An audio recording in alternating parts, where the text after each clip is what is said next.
السلام عليكم ورحمة الله وبركاته. أعوذ بالله من الشيطان الرجيم. بسم الله الرحمن الرحيم. والصلاة والسلام على رسوله الكريم. رب اشرح لي صدري ويسر لي أمري واحلل عقدة من لساني يفقه قولي. اللهم اهدي قلبي وسدد لساني واسلل سخيمة قلبي. آمين يا رب العالمين. Alhamdulillah. Inshallah, we will begin our class of Asma Allah al-Husna, the beautiful, the most perfect, the most excellent names of Allah the Exalted. Allah subhanahu wa ta'ala tells us in the Quran that He has the most beautiful names, so we should call upon Him by those names. وَلِلَّهِ الْأَسْمَاءُ الْحُسْنَى فَادْعُوهُ بِهَا. That Allah the Exalted has the most beautiful and perfect names, so all of you, meaning all of us, should call upon Him by those names, meaning we should worship Allah by calling upon Him with His names that He has informed us of. Which means that we cannot truly worship Allah subhanahu wa ta'ala unless and until we know Him. So knowing Allah subhanahu wa ta'ala, remember, to know Him is to love Him. Because knowing Allah subhanahu wa ta'ala is something that grows us in our love and adoration of Allah the Exalted. The fact is that the more you learn about a human being or a creation or a person, what happens is that you become more aware of their deficiencies and of their imperfections. So the more you learn about a creation, the more they fall in your eyes. But when you learn about Allah subhanahu wa ta'ala, the more that you increase in your knowledge of Allah, the more you begin to love Him, the Exalted. Because as you learn about Allah subhanahu wa ta'ala and His names, you learn about His perfection. You learn about His mercy.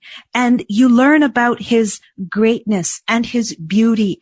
And that only increases you in appreciating Allah subhanahu wa ta'ala even more, in your love and adoration for Him Azza wa Jal. And then we see that knowing Allah subhanahu wa ta'ala is to honor Him. Because the more you get to know about Allah, the more respect you develop in your heart for Him Azza wa Jal. Because you realize His greatness, His glory, His perfection, His generosity, and your heart is only filled with awe of Him the Exalted. So knowing Allah is to honor Him. And when a person gets to know Allah subhanahu wa ta'ala, they also get to know themselves. Because remember that we exist and we are who we are because of Allah subhanahu wa ta'ala. So we cannot understand our reality unless and until we understand who our Creator is. We cannot understand our life until and unless we know who the planner of this life is. We cannot understand this world unless and until we understand who the creator of this world is. We cannot understand what's happening in the world. We cannot come to terms with and accept and embrace many things in the world or in our personal lives until and unless we understand who Allah subhanahu wa ta'ala is. So really, learning about Allah is a way of learning about yourself. Because then you understand where you belong in the picture and what your role is and who you are. Knowing Allah subhanahu wa ta'ala is to worship Him. Allah subhanahu wa ta'ala tells us in the Quran that وَمَا خَلَقْتُ الْجِنَّ وَالْإِنسَ إِلَّا لِيَعْبُدُونِ. That I have not created the jinn and the human beings except that they should worship me. And a lot of the scholars, they said that what it means by to worship me is to know me, to recognize me. Meaning, when we recognize and know Allah subhanahu wa ta'ala, only then are we able to worship Him, the Exalted. Remember that our religion is not blind faith. Meaning, our religion doesn't just, tell us to worship a God that we don't know, that we don't have a relationship with, that we don't understand. No, we are supposed to have knowledge of the being that we worship. Allah subhanahu wa ta'ala tells us that فَعْلَمْ you should know that annahu la ilaha illahu, that there is no God worthy of worship except Allah. Meaning, yes, you worship Allah, but you should also know the one that you worship. You should recognize Him, the exalted. And we see that Allah subhanahu wa ta'ala has, spread His signs all around us within the creation so that we can recognize Him, so that we can know Him. And then He has also revealed revelation, His ayat shari'iyah, so that we can again know about Him, learn about Him, because only when we know who Allah is can we worship Him properly. So we see that in the Quran, Allah subhanahu wa ta'ala praises His knowledgeable servants. He says, إِنَّمَا يَخْشَى اللَّهَ مِنْ عِبَادِهِ الْعُلَمَاء, that only those truly fear Allah among His servants who have knowledge. So when a person gets to know who Allah subhanahu wa ta'ala is, through the names and attributes of Allah, they develop the khashiyah, the reverent fear of Allah subhanahu wa ta'ala in their heart. And it is this reverent fear of Allah subhanahu wa ta'ala that allows us to be humble before Him, to learn to depend upon Him, to call upon Him, to remember Him, to seek His approval. It is only then that we can worship Him properly and make Him the center, the focus of our lives, and the one that we depend on, and the one that we seek help from. So, إِنَّمَا يَخْشَى اللَّهَ مِنْ عِبَادِهِ الْعُلَمَاء. I ask Allah subhanahu wa ta'ala to bless us in our effort to get to know Him better, to learn His names, and may this knowledge be a source of really recognizing Allah subhanahu wa ta'ala better and worshiping Him in the most excellent way possible. As the Prophet ﷺ told us that ihsan, excellence, is that you worship Allah as though you see Him. And that is only possible when we know who our Lord, the Exalted, is.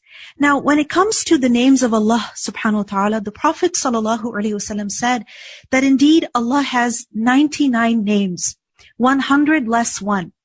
Whoever comprehends them will enter Jannah. And this hadith is a great news. First of all, it encourages us to know the names of Allah subhanahu wa ta'ala, to understand the names of Allah subhanahu wa ta'ala, and to live according to them. Why? Because that will enable a person to enter Jannah. So what is the meaning of this hadith? That Allah subhanahu wa ta'ala has 99 names, whoever comprehends them will enter Jannah. This hadith teaches us a number of things. First of all, it teaches us that Allah subhanahu wa ta'ala has indeed many, many names. Think about it. When we are talking about Allah subhanahu wa ta'ala, typically we can come up with, maybe 5 or 6 names. If I were to ask you right now, what are the names of Allah? Can you tell me a couple? So yes, you may be able to come up with a few. MashaAllah, there's some people who have memorized many. But a lot of us, maybe we have read them, maybe we have heard of them, maybe we have come across some of the names of Allah. But the many, many names of Allah, unfortunately, a lot of us are unfamiliar with them. So this hadith, and inshallah this class, should encourage us to learn those names bi'idhnillah. So first of all, the fact is that Allah subhanahu wa ta'ala has many names. Now in this hadith, 99 names especially are mentioned. That whoever learns 99 names will enter Jannah. This hadith doesn't mean that Allah only has 99 names, because there are, many evidences within the Quran and Sunnah which indicate that Allah subhanahu wa ta'ala has numerous, uncountable attributes and praises that He deserves. So for example, in the Quran, we learn that if the entire, oceans were ink and all of the trees were pen, and if the words of Allah, meaning the words of praising Allah, were to be written, then the oceans, would be finished and the pens would be finished, but still the praises of Allah would not be finished. And then there's also that hadith in which we learn the dua in which the Prophet ﷺ taught us to call upon Allah by His names. And the different names of Allah are mentioned, where it is said that, "O Allah, I ask you, as'aluka bi kulli ismin huwa lak." I ask you by every name that you have. Sammayta bihi nafsak, that you have named yourself with, And then it is mentioned, أو أنزلته في كتابك, or you have revealed in your book, أو استأثرت به في علم الغيب عندك, or a name that you have kept with yourself in the knowledge of the unseen, meaning that you have not informed any of your creation with. So Allah subhanahu wa ta'ala has many names, and we should strive to learn at least 99 names, inshallah. Then remember that when it comes to the names of Allah subhanahu wa ta'ala, we can only know them from the revealed texts, which means that we don't invent names for Allah. We don't make names for Allah from our own imagination that, I feel like God is like this, so I like to call him in this way. No, we have to call Allah subhanahu wa ta'ala by the names that he has informed us of. And then we see over here that all of the names of Allah subhanahu wa ta'ala are Husna. And what does that mean? That all of the names of Allah subhanahu wa ta'ala, first of all, they are excellent. Excellent means that they are beautiful and they're perfect. They're not just beautiful in the way that they sound, but they're also beautiful and perfect in their meaning. And also, it means that all of the names of Allah subhanahu wa ta'ala are actually meaningful, meaning they're not just labels or words that don't carry any meaning. No, all of the names of Allah subhanahu wa ta'ala are meaningful, they are beautiful, they're excellent. Then we also learn that some of the names of Allah subhanahu wa ta'ala are actually exclusively for him, meaning it is not correct for us to call someone else by those exclusive names which are only for Allah subhanahu wa ta'ala. And then we see that in this hadith specifically we are told to comprehend the names of Allah, right? That man ahsaha dakhala al-jannah. Whoever enumerates or comprehends the names of Allah will enter Jannah. So what exactly does this mean? First of all, this means that we should know these names, right? We should know the names of Allah subhanahu wa ta'ala. And knowing the names means that we should have them memorized, meaning we should be able to recall the names of Allah. And the fact is that when you love someone, right, that you know things about them, you know facts about them. And when a person truly loves Allah subhanahu wa ta'ala, then he will also know and memorize the names of Allah subhanahu wa ta'ala. Then ihsa also means that a person should not just know the names, but should also know what those names mean. So for example, when we say that Allah subhanahu wa ta'ala is Ar-Rahman, well, what does that mean? When we say that Allah subhanahu wa ta'ala is Al-Jabbar, well, what exactly does that mean? When we say that Allah is Al-Qahhar, that he is Al-Khallaq, then what do these names mean?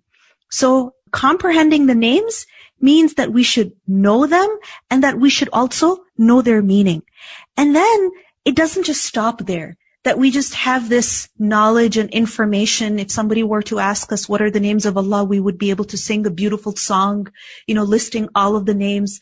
And if we were asked about the meanings of those names, we would be able to explain all of the names. It doesn't stop there. No, there's a step after that, which is that we should invoke Allah subhanahu wa ta'ala by these names. Meaning that when we worship Allah, then we should praise him by mentioning his beautiful names. When we worship Allah subhanahu wa ta'ala, we should ask him by mentioning his beautiful names. These names are not just for us to know and to understand.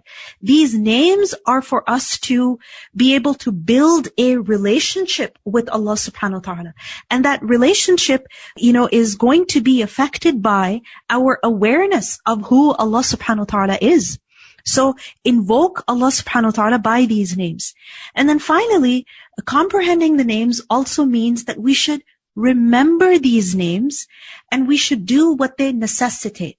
Meaning, it's not enough to just mention the names of Allah subhanahu wa ta'ala when we're making dua. So for example, when you're making dua, you say, Ya Allah, Ya Rahman, Ya Rahim, Ya Azim, Ya Jabbar, Ya Khaliq, Ya Quddus, Ya Malik. Yes, we do that. But then in the rest of our lives also, we should remember that Allah subhanahu wa ta'ala is Al-Alim, right? That he knows what I am doing. So I better be careful. in the rest of my life, I should remember that Allah subhanahu wa ta'ala is as-Samir.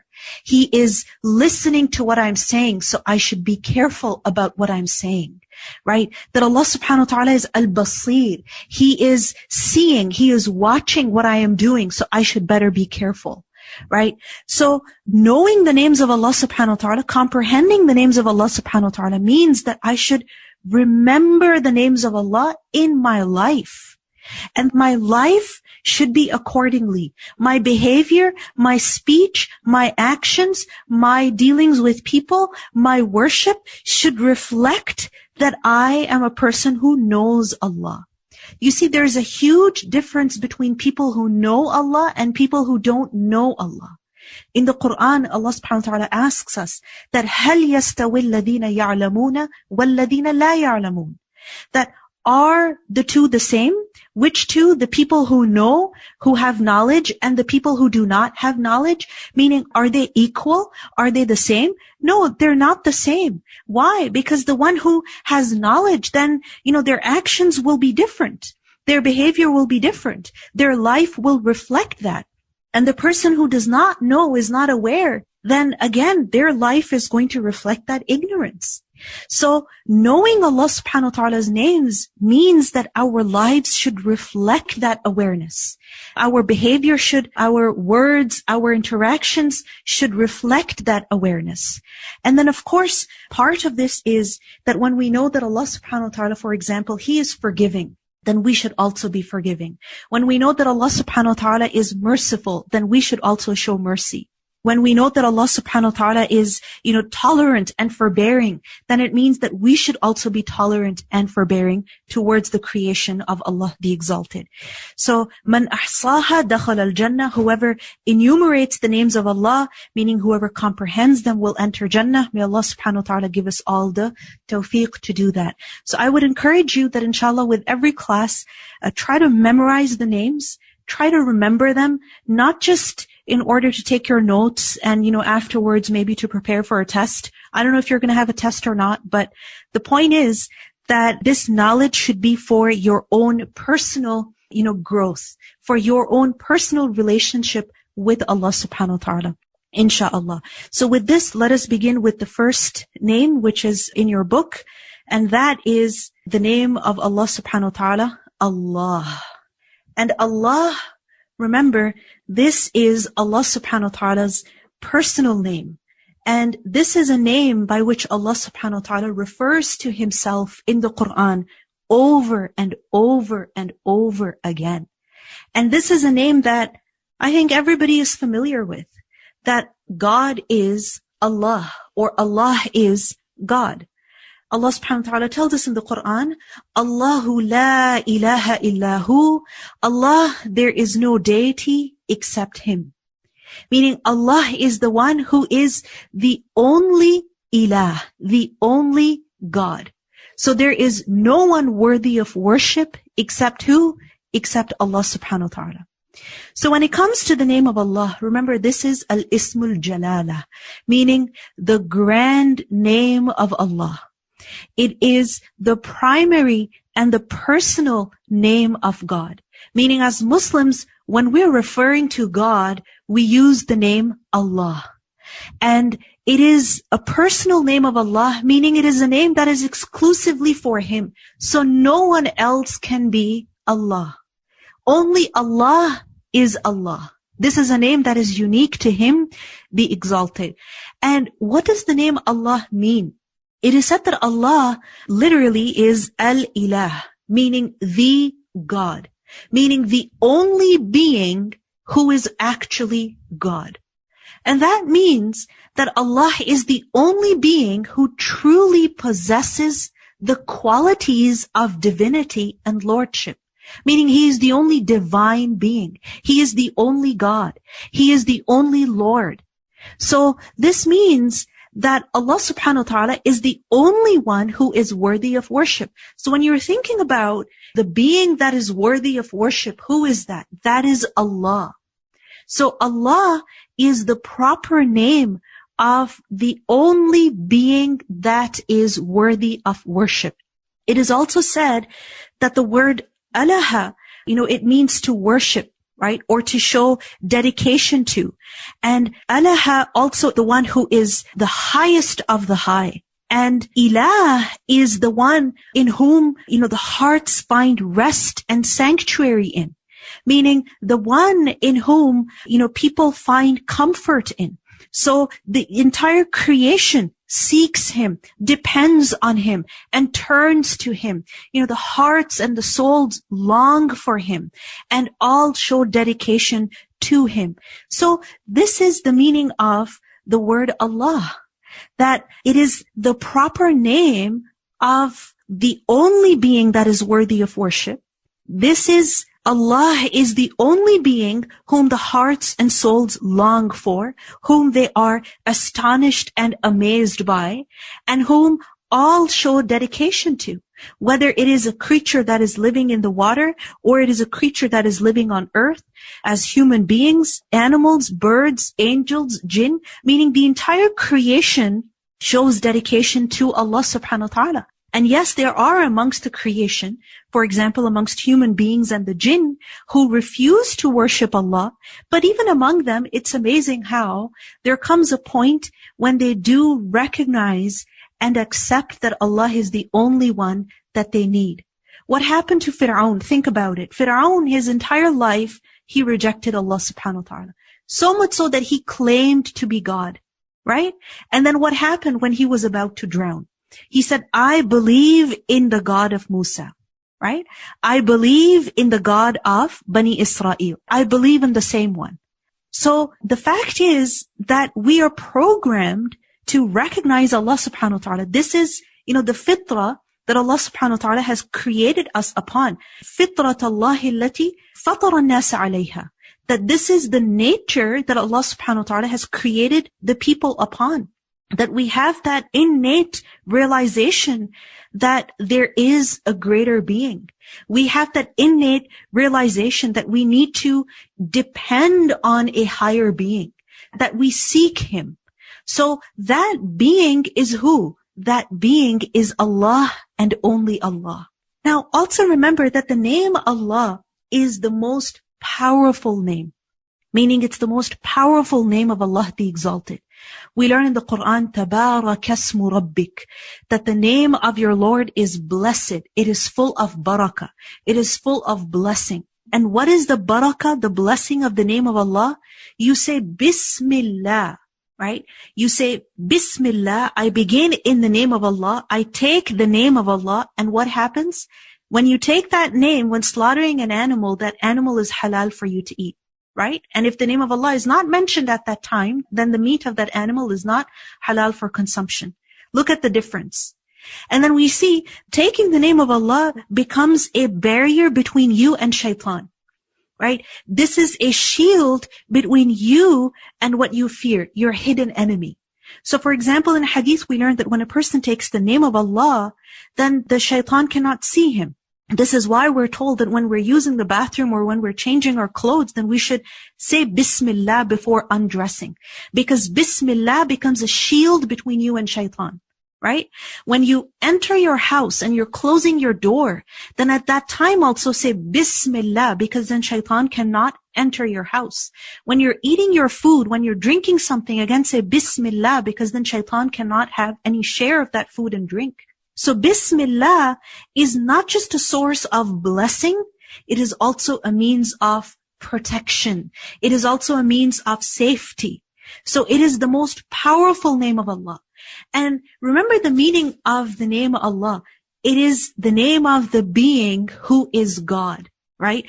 Who is the owner of all, the creator of all, the only divine being. So what does that mean? That means that if he alone is God, then he must be perfect. He must be knowledgeable. He must be all-powerful. He must be able to do whatever that he wants. He must be above all. He must own everything. So basically, when you say Allah, you are calling upon Allah subhanahu wa ta'ala by all of his names. By all of his names. Because only Allah can be who? As-Samir, Al-Basir, Al-Alim, Al-Qayyum, Al-Hayy. Right? Al-Qadir. So this is why when you say Allahumma, oh Allah, then this is no small thing. When you say Allahumma, oh Allah, you're saying, oh Allah, who is Al-Alim, who is Al-Rahim, who is Al-Qadir, who is Al-Qayyum, who is Al-Hayy. Yani it is the most powerful name. And this is why a lot of the scholars, they say that the name Allah is in fact Ismullahil A'zam. It is the greatest name of Allah by which when a person calls upon Allah, then the dua is answered. And then we see that this is the most blessed name, as we discussed earlier. It is also the easiest name. Because if you think about it, to say Allah, you just need to move your tongue slightly, right? You just need to use your throat a little bit to make the sound. And then Allah, to make the lam sound, you just need to move your tongue slightly. That's it. In fact, even, a child, a baby can say this name. And a lot of children, subhanAllah, there are people who will make sure that the first word that their children say is the word Allah, right? So it's the easiest name. No matter what language a person speaks, no matter what background they're from, whether they know Arabic or they don't know Arabic, saying the word Allah is easy upon the tongue. And we see that the name Allah is mentioned over 2,000 times in the Quran. To be precise, 2,724 times in the Quran. And Allah subhanahu wa ta'ala tells us, وَلِلَّهِ الْأَسْمَاءُ الْحُسْنَى فَادْعُوهُ بِهَا. And to Allah belong the most beautiful, the most excellent names. So call upon Him by those names. Meaning it is only Allah subhanahu wa ta'ala who has the most perfect names. So it is necessary that we know who our God is. It is necessary that we know who our Lord is, what His attributes are, what His perfection is, so that we can love Him, adore Him, fear Him, and worship Him. So this is Ismul Jalala, Allah.